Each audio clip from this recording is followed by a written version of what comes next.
2026 මාර්තු 22 වන දින මැද පෙරදිග දේශපාලනික තත්ත්වය අතිශය භයානක වුණා.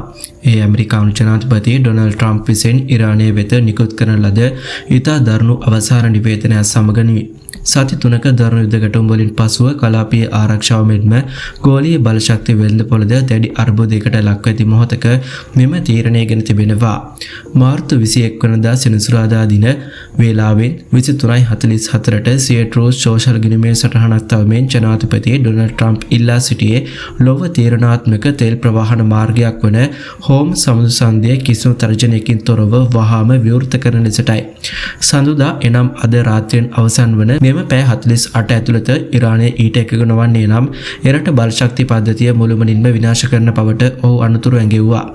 විශේෂයෙන්ම ඉරානයේ විශාලතම බලාගාර වලින් ආරම්භ කරමින් ඔවුන්ගේ බලශක්ති යටිතල පහසුකම් පොළවට සමතලා කරන බවට ජනාධිපතිවරයා අවධාරණය කළා.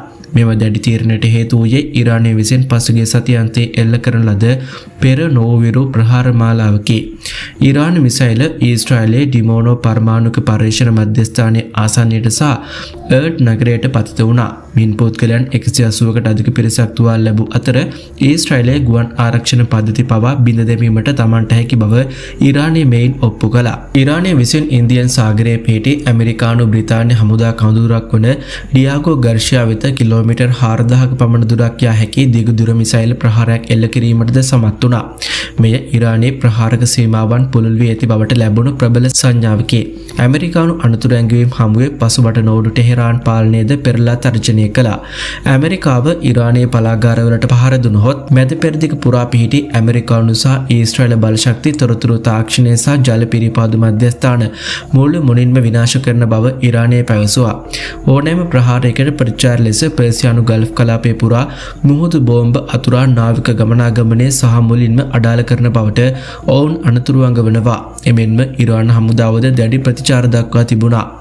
ඉරාන හමුදා ප්‍රකාශක ඉබ්‍රාහිම් සොල්ෆගාර් ඊයේ අනතුරු ඇඟවීමෙන් පැවසුවේ ට්‍රම්ප් ත්‍රස්තවාදී ජනාධිපතිවරයෙක් බවත් ඇමරිකාව සිය තර්ජනය ක්‍රියාත්මක කළහොත් හානියට පත් ඉරාන බලාගාර නැවත ගොඩනගෙන තෙක් හෝම් සමුද්‍ර සන්ධිය කිසිසේත්ම විවෘත නොකරන බවටයි. එමෙන්ම ඊශ්‍රායලයේ සියලුම විදුලි බලාගාර බලශක්ති සහ තොරතුරු තාක්ෂණ යටිතල පහසුකම් ඉලක්ක කර මහා පරිමාණ ප්‍රහාර එල්ල කරන බවත් කලාපය තුළ පවතින ඇමරිකානු කොටස් හිමිකාරීත්වයේ සහිත සියලුම සමාගම් සම්පූර්ණයෙන්ම විනාශ කරන බවත් ඉරාන් හමුදා ප්‍රකාශකවරයා පැවසුවා. ඊට අමතරව ඇමරිකානු හමුදා කඳවුරු පවත්වාගෙන යන කලාපීය රටවල බලශක්ති මධ්‍යස්ථානද නීතියානුකූල ඉලක්ක ලෙස සලකා ප්‍රහාර එල්ල කරන බවද ඔහු ප්‍රකාශ කළා. හෝම් සමුදු සන්ධිය වසා ඇත්තේ සතුරන්ට සහ හානිකර ගමනාගමනයට පමණයි යනුවෙන් ඔහු වැඩිදුරටත් පවසා තිබෙනවා. මේ අතර ඉරානය සමග පවතින යුදමය තත්ත්වය සඳහා මූල්‍ය ප්‍රතිපාදන සැපීමට වොෂින්ටනයට පූර්ණ හැකියාවක් පවතින බවත් ඒ සඳහා බදු වැඩි කිරීමට අවශ්‍ය නොවන බවත් ඇමරිකානු භාණ්ඩාගාර ලේකම් ස්කොට් බෙන්ස් ප්‍රකාශ කළා. මෙවන් යුදමය වාතාවරණයක් තුළ අද දවසේදී ලෝකයේම පසුවන්නේ දැඩි අවිනිශ්චිතතාවයකිනි. ඒ ඇමරිකානු ජනාධිපති ඩොනල්ඩ් ට්‍රම්ප් ලබා දුන් කාලය අවසන් වීමට ආසන්න වෙමින් පැවතීමයි. මේ අතර බොරතෙල් බැරලයක මිල ඩොලර් 112 ඉක්මවා ගොස් ඇති අතර වෙළඳපොළ දැඩි අස්ථාවර තත්ත්වයක පවතිනවා. නෞකා 1000ක් සහ නාවිකයන් 20000ක් පමණ හෝම සමුදු සන්ධිය හරහා ගමන් කිරීමට නොහැකිව කොට වී සිටින බව වෙදෙස් පුවත් පවසයි. මේ අතර තවත් ඇමරිකානු මැරීන් බටයන් දහස් ගණනක් කලාපයට ළඟා වෙමින් පවතින අතර ඊශ්‍රායලයේ සිය මෙහෙයුම් ත්‍රිවෘර කර ඇති බව වාර්තා වේ. මෙවන් පසුබිමක හෙට හිරුදාව කුමකින් කුමක් සිදුවේදයි යන්න කිසිවෙකුටත් සිතාගත නොහැකි කරුණකි. මාර්තු 19 වන දින ඉරාන ගුවන් ආරක්ෂක පද්ධතියෙන් විසින් ඇමරිකානු F-35 ස්ටෙල් ප්‍රහාරක යානයකට සාර්ථක ප්‍රහාර එල්ල කිරීමෙන් පසු එරට ඇමරිකානු සහ ඊශ්‍රායල් ප්‍රහාරක යානාවල ක්‍රියාකාරීත්වය සැලකිය යුතු ලෙස අඩු වී ඇති බව වාර්තා වේ. ඉරානයේ උසස් සහ ඒකාබද්ධ ගුවන් ආරක්ෂක ජාලය විසින් ආක්‍රමණික යානාවලට එල්ල කළ ප්‍රහාර හේතුවෙන් සතුරු මෙහෙයුම් වල වේගය අඩාල වී ඇති බව බුද්ධ්‍යංශ මූලාශ්‍රයක් උපුටා දක්වමින් ප්‍රෙස් ටීවී පවසයි. විශේෂයෙන්ම ඇමරිකානු ගුවන් හමුදාවේ ප්‍රබලතම අවියක් ලෙස සැලකෙන F-35 යානයට එල්ලෝමේ ප්‍රහාරය ලෝක ඉතිහාසයේ එවැනි යානයකට එල්ලෝ ප්‍රහාරය ලෙස සටහන් වනවා. ප්‍රහාරක යානාවල මෙහෙයුම් අඩුවද සතුරු පාර්ශ්වය තවමත් ඔත්තු බැලීමේ කටයුතු සඳහා ඩ්‍රෝන සහ වෙනත් ගුවන් යානා භාවිතා කරන බව අනාවරණය වී තිබෙනවා. මේ දක්වා සතුරු ඩ්‍රෝන යානා 200කට ආසන්න සංඛ්‍යාවක් බිමහෙලීමට ඉරාන ආරක්ෂක අංශ සමත්ව තිබෙනවා. නව ආරක්ෂක නවෝත්පාදනයන් හඳුන්වන පෙන්වා දී ඇති බැවින් ඉදිරි දිනවලදී සතුරු යුදගුවන් යානාවලට එල්ල කෙරෙන ප්‍රහාරවල වේගය තවදුරටත් ඉහළ නොතයි ආරක්ෂක අංශ අපේක්ෂා කරනවා.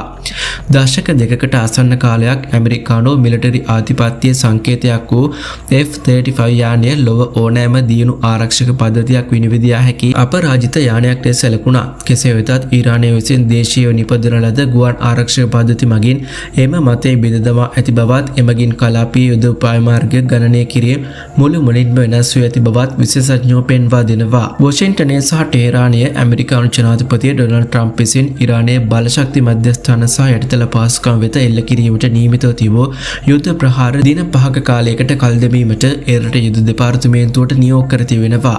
ඊරාන් නිලධාරීන් සමග පසුගිය දින දෙකක කාලය තුළ පැවැත් වූ ඉතා යහපත් හා ඵලදායී සාකච්ඡා හේතුවෙන් මෙම තීරණය ගත් බව ජනාධිපතිවරයා ප්‍රකාශ කර ඇත. කෙසේ වෙතත් ඊරානයේ මෙම ප්‍රකාශය සම්පූර්ණයෙන්ම ප්‍රතික්ෂේප කර තිබෙනවා. ඊරාන විදේශ අමාත්‍යාංශයේ නිවේදනයක් නිකුත් කරමින් කියා සිටියේ ඇමරිකාව සමග ඍජුව හෝ මැදිහත්කරුවන් මාර්ගයෙන් කිසිදු සාකච්ඡාවක් සිදු නොවූ බවටයි. ට්‍රම්ප්ගේ මෙම ප්‍රකාශය ලෝක වෙළඳපොලේ බලශක්ති මිල අඩු කිරීමට සහ වොෂින්ටනයේ මිලිටරි සැලසුම් ක්‍රියාත්මක කිරීමට කාලය ලබා ගැනීමට ගත් උත්සාහයක් බව ඊරානය පෙන්වා දෙනවා. යුද උණුසුම් සහ බලපෑම් හෝම් සමුසන්ධි හරහා නාවික ගමනාගමනයට පනවා ඇති බාධා ඊරානය විසින් ඉවත් නොකළහොත් එරට බලශක්ති මධ්‍යස්ථාන වෙත ප්‍රහාර එල්ල කරන බවට ට්‍රම්ප් මීට පෙර අනතුරු ඇඟෙව්වා. ඊට ප්‍රතිචාර වශයෙන් ඊරානයද දන්වා සිටියේ තම වෙරළ තීරයට ප්‍රහාරයක් එල්ලුවහොත් පර්සියානු ගල්ෆ් කලාපය පුරා මුහුදු බෝම්බ අතුරා නාවික මාර්ග සම්පූර්ණයෙන්ම අඩාල කරන බවටයි. පසුගිය පෙබරවාරි 28 වනදා සිට ඇමරිකානු සහ ඊශ්‍රායල් ප්‍රහාර හේතුවෙන් ඊරානයේ පුද්ගලයන් 1444 දිනක මිය ගොස් 18551 දිනක තුවාල ලබා ඇති බව ඊරාන සෞඛ්‍ය අමාත්‍යාංශය වාර්තා කරනවා. මේ අතර ඊශ්‍රායලයේද දකුණු ලෙබනනයේ හිස්බුල්ලා සංවිධානයට එරෙහිව සිය මෙහෙයුම් ව්‍යාප්ත කර තිබෙනවා. ආර්ථික බලපෑම මෙම යුදමය වාතාවරණයේ හේතුවෙන් ලෝක වෙළඳපොලේ බොරතෙල් මිල බැරලයක ඩොලර් 113 ඉක්මවා ගිය අතර යුරෝපීය කොටස් වෙළඳපොළද විශාල පසුබෑමක් වාර්තා වෙනවා. කෙසේ වෙතත් ට්‍රම්ප්ගේ ප්‍රහාර කල් දැමීමේ ප්‍රකාශය සමග බොරතෙල් මිලෙහි 10%ක පමණ අඩුවීමක්ද දක්නට ලැබුණු බවයි වාර්තා වන්නේ. දැනට පවතින තත්ත්වයට අනුව ඊරානයේ උත්තරීතර නායක මොත්තාබා කමේනි ප්‍රහාරයකින් තුවාල ලබා හුදකලා වී සිටින බවට ඇමරිකානු සහ ඊශ්‍රායල බුද්ධ්‍යංශ පවසන අතර ඊරානයේ එම වාර්තාද ප්‍රතික්ෂේප කරනවා. සෞදි අරාබියේ ප්‍රමුඛතම සෙල් සමාගමක් වන සෞදි ආර්මිකෝ අඛණ්ඩව දෙවන වාසයටත් ලබන අප්‍රේල් මාසයේදී ආසියානු කලාපය සඳහා ලබා දෙන බොරතෙල් සැපයුම සීමා කිරීමට පීවරගෙන තිබෙනවා. ඇමරිකා ඊශ්‍රායල සහ ඊරාන ගැටුම් හේතුවෙන් හෝම සමුසන්ධි හරහා සිදු කෙරෙන වෙළඳ ගනුදෙනු වලට බාධා එල්ලවීම මෙම තීරණයට ප්‍රධාන හේතුව වී තිබෙනවා. අප්‍රේල් මාසයේදී ආසියානු පාරිභෝගිකයන් වෙත ලබා දෙන්නේ රතු මුහුදේ පිහිටි යෙන් බූ වරාය හරහා අපනයනය කරන අරාබ් ලයිට් වර්ගයේ බොරතෙල් පමණක් බව වාර්තා වේ. විශ්ලේෂණ දත්වලට අනුව සෞදි අරාබියේ පෙබරවාරි මාසයේදී දිනකට බොරතෙල් බැරල් මිලියන 7.108ක් අපනයනය කර ඇති අතර මාර්තු මාසයේ වන විට ඒ දිනකට බැරල් මිලියන 4.3 දක්වා කැපී පෙනෙන ලෙස පහත වැටී තිබෙනවා. හෝම් සමුසන්ධියේ පවතින අවදානම් තත්ත්වය මගහැරීම සඳහා සෞදි අරාබි යාන් බූ වරාය හරහා සිදු කෙරෙන අපනයන ඉහළ නැංවීමට උත්සාහ කරමින් සිටිනවා. චීනයේ ප්‍රධාන පිරිපාදු සමාගමක් වන සිනෝපෙක් මාර්තු මාසයේදී සෞදි බොරතෙල් බැරල් මිලියන 24ක් පමණ යාන් බූ වරායෙන් ලබා ගැනීමට නියමිතව තිබෙනවා. මෙම සැපයුම් කප්පාදුව හේතුවෙන් ආසියානු තෙල් පිරිපාදු මධ්‍යස්ථාන වෙත ලැබෙන තෙල් ප්‍රමාණය සීමා වන අතර එමගින් පිරිපාදු කළ තෙල් නිෂ්පාදන ධාරිතාවද අඩුවනු ඇතැයි සැක කෙරෙනවා. මේ අතර පසුගිය බ්‍රහස්පතින්දා දින යාන් බූ වරායේ පිහිටි සෞදි ආර්මිකෝ සමාගමට අයත් සැම් රෙෆ් පිරිපාදු වෙත ඩ්‍රෝන ප්‍රහාරයක් එල්ලවීමෙන් තෙල් පැටවීමේ කටයුතු වලට తాවකාලිකව බාධා එල්ල වූ බවද වාර්තා වේ. මැද පෙරදිග පවතින මෙම නොසන්සුන්කාරී වාතාවරණයේ හේතුවෙන් ගෝලීය බලශක්ති වෙළඳපොලේ මෙන්ම ආසියානු කොටස් වෙළඳපොළ තුළද විවිධ වෙනස්කම් සිදුවෙමින් පවතින බව මූල්‍ය විශ්ලේෂකයෝ පවසනවා. ඊරානයට එරෙහිව ඇමරිකාව සහ ඊශ්‍රායලය දියත් කරන හමුදාමය ක්‍රියාමාර්ග සඳහා සහාය දැක්වීමට එක්වන ලෙස ඊශ්‍රායල් අගමැති බෙන්ජමින් නෙතන්යාහු ලෝක නායකයන්ගෙන් හදිසියේ ඉල්ලීමක් කර තිබෙනවා. දකුණු ඊශ්‍රායලයේ අර්ද් නගරයට එල්ල වූ ප්‍රහාරයක් නිරීක්ෂණය කිරීම සඳහා එම ස්ථානයට පැමිණි අවස්ථාවේදී අගමැතිවරයා මෙම ප්‍රකාශය සිදු කළා. එහිදී වැඩිදුරටත් අදහස් දැක්වූ අගමැති නෙතන්යාහු මෙසේ පැවසුවා. ලෝක නායකයන් අප සමග අත්වැල් බැඳගත යුතු කාලය එළඹ තිබෙනවා. ඇතැම් පාර්ශ්වයන් දැනටමත් ඒ සඳහා යොමු වෙමින් පවතින බව මට පෙනෙන්නට තිබෙනවා. තිබෙනවා. ඊරානයේ ලෝක සාමයට තර්ජනයක් බව අවධාරණය කළ අගමැතිවරයා ඊරානයේ ඉලක්කය වී ඇත්තේ ඊශ්‍රායලය පමණක් නොව සමස්ත ලෝකයෙන් පවටද අනතුරු ඇඟවීමක් කළා.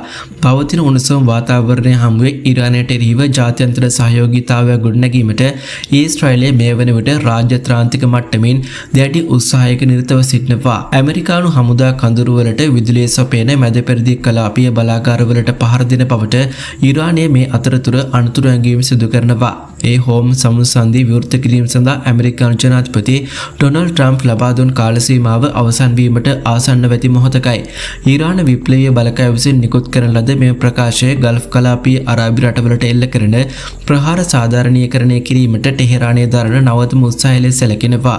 සඳුදා උදෑසන ඊරාන රාජ්‍ය රූපවාහිනිය මගින් මෙම නිවේදනය ප්‍රකාශයට පත් කළා. ඊරාන ප්‍රහාර හේතුවෙන් හෝම් සමුසන්දී හරහා සිදුවන නෞකා ගමනාගමනය තවදුරටත් අඩාල වී පවතින්නේ නම් ඉදිරි පැය 48 ඇතුළත ඊරාන බලාගාර වෙත ප්‍රහාර එල්ල කරන බවට ජනාධිපති ට්‍රම්ප් ඉරිදා අලුයම අනතුරු ඇඟීම් සිදු කර තිබුණා. මැද පෙරදිග යුදකැටුම් සම්බන්ධව පූර්ණ විසඳුමකට පැමිණීම සම්බන්ධව ඊරානය සමග ඉතා ඵලදායී සාකච්ඡා පැවැත්වූ බවත් ඒ අනුව දින 5ක කාලය සඳහා ඊරානයේ කිසිදු බලාගාරයක් හෝ බලශක්ති මර්මස්ථාන වෙත ප්‍රහාර එල්ල නොකිරීමට අවසන් තීරණයක් කළ බව ඇමරිකානු ජනාධිපතිවරයා ප්‍රකාශ කළා. මේ අතර ශ්‍රී ලංකාව සිය මිතුරෙකු බවත් ඕනෑම අවස්ථාවක මෙරටට උදව් කිරීමට ඊරානයේ සූදානම් බවත් ශ්‍රී ලංකාවේ ඊරාන තානාපති අලි රේසා මහතා පවසයි. මෙරට ඊරාන තානාපති කාර්යාලයේ පැවැත්වෙන විශේෂ මාධ්‍ය හමුවකට එක්වමින් ඔහු වැඩිදුරටත් පවසා සිටියා. ශ්‍රී ලංකාවේ තෙල් හෝ වෙනත් ඕනෑම අත්‍යවශ්‍ය භාණ්ඩ ඉල්ලා සිටියහොත් ඊරානය එම භාණ්ඩ ශ්‍රී ලංකාවට ලබා දීමට සූදානම් බවයි. හෝම් සමුසන්දියේ ඊරානයේ සිය මිත්‍ර රටවලට වසා දමා නොමැති බවද අලි රේසා ඩෙල්කෝෂ් මහතා අවධාරණය කළා. ශ්‍රී ලංකාව කරදරයක වැටුණු දැකීමට තම රටට අවශ්‍යතාවයක් නොමැති බවත් ශ්‍රී ලංකාව ඊරානයට ඉතා ගෞරවනීය රටක් වන බවද ඊරාන තානාපති අලි රේසා මහතා වැඩිදුරටත් පැවසුවා. එමෙන්ම පසුගියදා ඇමරිකානු සබ්මැරීනයක් මගින් එල්ල කළ ටෝපිඩෝ ප්‍රහාරයකින් මුහුදුබත් වූ ඊරානයේ ඉරිස් රේනා යුද නෞකාවේ සිටි පිරිස මුදා ගැනීමට ශ්‍රී ලංකාව කටයුතු කළේ ඊරාන ඉල්ලීම් කිරීමට පළමුව බවද පැවසූ අලි රේසා ඩෙල්කොෂ් මහතා ශ්‍රී ලංකාව විසින් සිදු කළ එම උපකාරයද මෙහිදී සිහිපත් කළා. මේ අතර ඊරානයේ සිටින ශ්‍රී ලාංකිකයන්ට මෙරටට පැමිණීමට අවශ්‍ය නම් ඒ සඳහා අවශ්‍ය පහසුකම් ලබා දීමට ඊරාන රජයේ සූදානම් බවද ඊරාන තානාපති අලි රේසා ඩෙල්කොෂ් මහතා වැඩිදුරටත් පැවසුවා. ඊරානය තුළ පදිංචිව සිටින විදේශිකයන් ආරක්ෂා කිරීම සඳහා පුළුල් යටිතල පහසුකම් ස්ථාපිත කර ඇති බවත් තානාපතිවරයා මෙහිදී ප්‍රකාශ කළා. අද වන විට ඔවුන්ට බලපාන කිසිදු ගැටලුවක් වාර්තා වී නොමැති බවත් ඔවුන්ගේ යහ පැවැත්ම සහතික කිරීම සඳහා අවශ්‍ය සියලු පියවරක නැති බවත් ඔහු අවධාරණය කළා. ඔහු තවදුරටත් පවසා සිටියේ ඔවුන් තම රටවලට ආපසු යාමට කැමති නම් තුර්කිය වැනි අසල්වැසි රටවල් හරහා ඔවුන්ගේ ගමන් පහසුකම්